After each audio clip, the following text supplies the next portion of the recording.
everyone appears to touch on, that on one hand, these funds are very effective. On the other, they can be weaponized, like they're saying. But I'm interested in one particular perspective. From a governance aspect, why do these funds keep failing audits? What are the key things that actually cause, outside of the politically motivated failures, what are some of the issues that keep tripping up these funds and the management? Of course, there are a number of issues, but to the core of these issues is a lack of effective accountability, to the sense that, for instance, the citizens that were supposed to be the beneficiaries of these funds a lot of times do not have opportunities to oversight or even to be part and parcel of the ongoings. So that, for instance, given how NG-CDF works, through the NG-CDF board at the national level, the officers are seconded to all the 290 constituencies, and then we have a committee, the CDF Constituency Development Fund Committee at the constituency level. But if you look at the manner in which, one, the election of these committee members is done, is not up to par with the expectations of the citizens.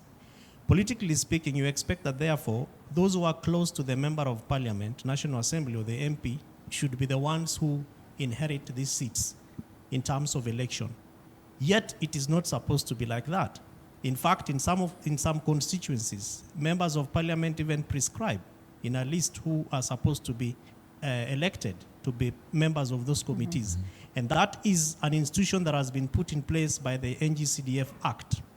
Number two, of course, is a clear engagement between the audit offices, the Office of the Auditor General, Office of the Controller of Budget, and even strong citizen accountability institutions or citizen agency accountabilities at the constituency level.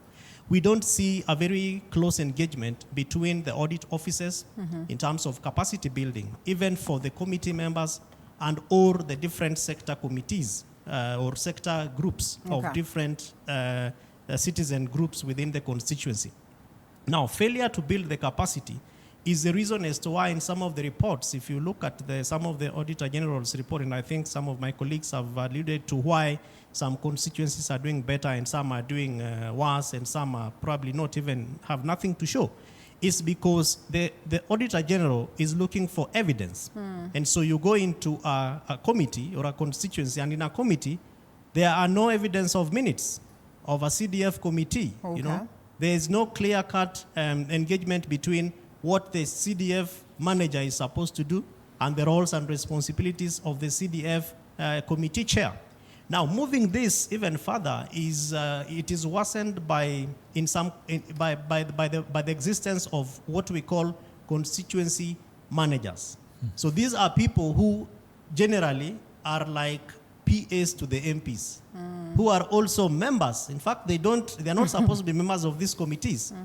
But in some of the meetings that we have observed and I have attended, you actually have somebody seated there representing the member of parliament. As Njeri says, some MPs even call themselves patrons.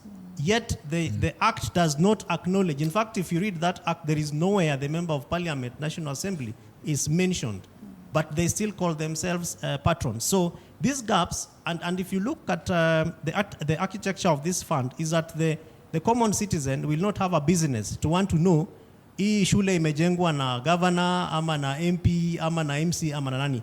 The bottom line is that services are being delivered. But if you look at the framing of the constitution and other supportive legislations, is that these programs and projects are supposed to be implemented to the spirit and to the letter of both the constitution and the book to what the law is saying. But the citizen is not interested in all that. Now, what we must do, which I also think is another gap, is failure to prosecute members of parliament who are, suspected or who have actually been known or who have been found to misuse CDF funds. Of course, this is overstretching it because they are not mentioned anywhere. They don't even sign checks. But there's a mechanism in which the government, if it is interested, through DCI and all these, mechanisms that we have, can be able to underscore, evidence around interference of funds which are going to the citizens to be able to exercise certain responsibilities. And one of those ways of looking at this is, for example, at the launch of these projects, at the issuance of bursary funds, you know, must the MPs be present? Must they be present? Must the election be done at the CDF hall that has been built by the MP as they normally tell us? The answer, in my view, is no. Now, I am saying all these things because these are V2 ground and they're the things that are happening. Mm-hmm. But if you look at the general framing of CDF, fact of the matter is that CDF has done immense development in this country. There are people who are today, qualified and they are professionals just because CDF paid their bursaries. We have areas and corners in this country that were it not for CDF, they would never have had schools. Okay. Initially, before 2012 amendment, I think it's 2016 amendment, CDF even used to build hospitals until when they amended it post, of course, with the incoming of devolution and health being devolved, and now is moved fully to to county governments. But there are areas in this country where, were it not for CDF, they would never have seen dispensaries. There are areas in this country, as Njeri is saying, they are suffering from lack of water, but there are areas in this country that would never have seen flowing water in their taps, were it not for CDF. Now, what must we do? As I said earlier on, there is no mechanism to devolve CDF to counties. And as this is a matter that is going on, the courts have spoken. As Linda is saying, we have a public participation, that is upcoming. I know and I am sure that CDF will be given a green light.